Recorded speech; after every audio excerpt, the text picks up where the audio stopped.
shir ay maanta magaalada Muqdisho ku yeesheen ururka haweenka gobolka Banaadir ayaa waxay kaga hadleen khilaafka ka dhex taagan baarlamaanka Soomaaliya. haweenkan oo aad uga murugeysnaa xiisadda ka dhex taagan baarlamaanka ayaa muujiyay dareenkooda.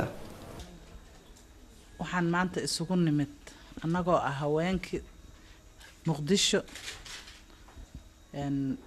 dhibaato badan oo waxaan ku leeyahay dhigaheena ku soo dhacaysa ama aan u jeedno taasoo ah baarlamaanka Soomaaliya is haysta. waxaan ku leeyahay shaqo cuuriyaansan abnigiyo faraha ka sii baxaya.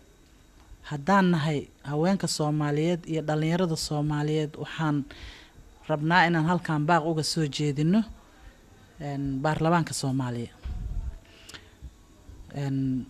baarlamaanka waxay ku fadhiyaan codkeena annaga soo dooranay ama kuwa nalamadaha soo doortay ma aanan soo dooran inay maalin walba mooshin iyo dhibaato u taagnaadaan.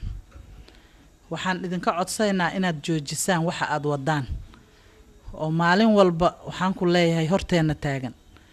waxaan ku leeyahay waxaan u jeednaa abnigiyo faraha ka baxay shirkan ayadoo wadanku uu xilli adag ku jiro oo wadooyinku xiran yihiin maalin jimcaana ay tahay inay haweenka Soomaaliyeed ka hadlaan doorka siyaasadeed ee ay ku leeyihiin dalka ay ka dhiibtaan maadaama ay ka tirsan yihiin ay ka mid yihiin ximinta ama kaalinta ugu muhiimsan ee koobaad ee haweenku u yahay.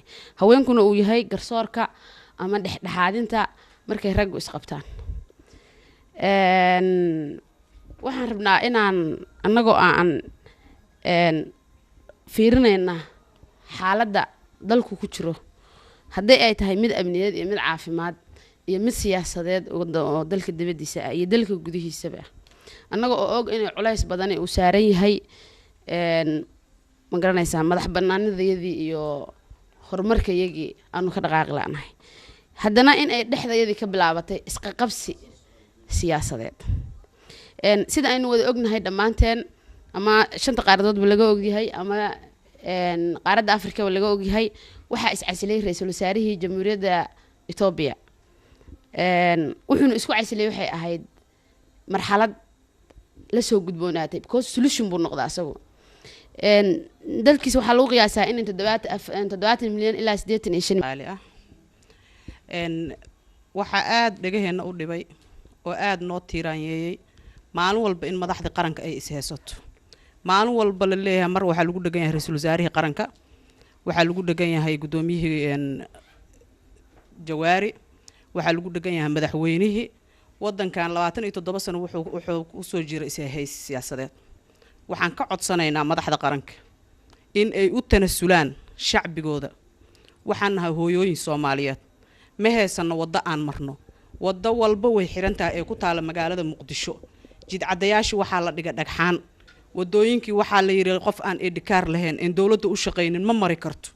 qof shacaba dadka xamaalatada ahayd meel ay maraan lama arko. waxaan ka codsanaynaa baarlamaanka Soomaaliyeed maadaama ay meesha ku fadhiyaan codkeena iyo bulshada Soomaaliyeed ay matalayaan waxaan codsanaynaa sida xalka ku jira alla ogay wixii xal ku jira inay noo sameeyaan.